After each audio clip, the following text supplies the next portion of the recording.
Well, I can tell you when we got the announcement on March 13th, 2020, that we were taking our courses online, I think we were all a little bit shell shocked, all of us that are academics and you know, those faculty members and teachers. What are we going to do? How are we going to do this? But as you know, we did it. We did it very well. I am so impressed with our faculty, our staff, our students, and how they adapted so quickly. So I think that's one thing that we learned, is that we can adapt and we can take those courses online. We can learn new ways to teach. We can improve our classes by taking some components online. What are some of the great new opportunities that we're going to have for higher education? One, I think it's, you know, almost a no-brainer, greater accessibility. By taking the classes online, and the different platforms that you can use and the aspects of those platforms are going to make our courses more accessible for all of our students. I think we're going to see greater diversity in classes down the road as well, because when there's online components, it can reach out to a wider group of students from different areas of the world as well. So I think that's going to be a huge benefit for higher education. These online learning platforms that are developing. I mean, I've learned so many over the last couple of months, these different platforms that we can use. They are developing new aspects to their platforms every week and how we can improve our teaching.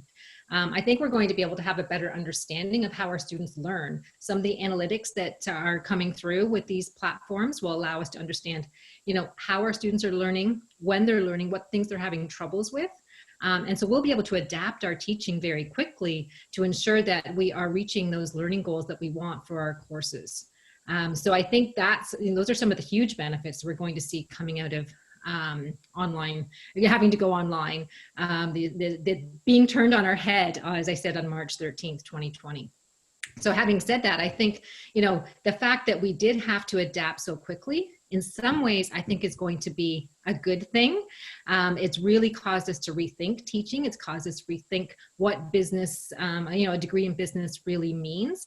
What are the learning outcomes we want for our students? What do we want them to take away from our courses? And in the end, I think you'll find that a lot of our instructors will be happier and more impressed and more proud of the courses that they're delivering from this.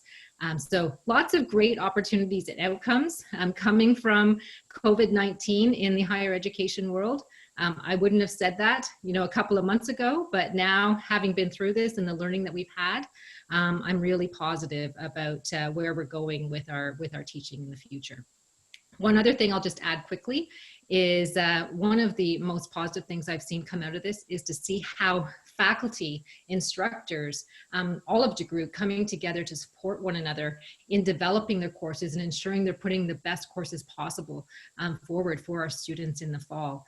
The teamwork, the collaboration, the sharing of how you know individual instructors are going to be teaching, some of the different components to classes they're adding to ensure that there's the proper engagement in the courses, participation, assignments that can be done to simulate, you know, what would be happening in the classroom. Some of these assignments, some of these activities, I think are actually going to be better than what we've seen in class situations in the past. So overall, I think, you know, we're going to see some really positive outcomes for higher education and DeGroote specifically out of COVID-19.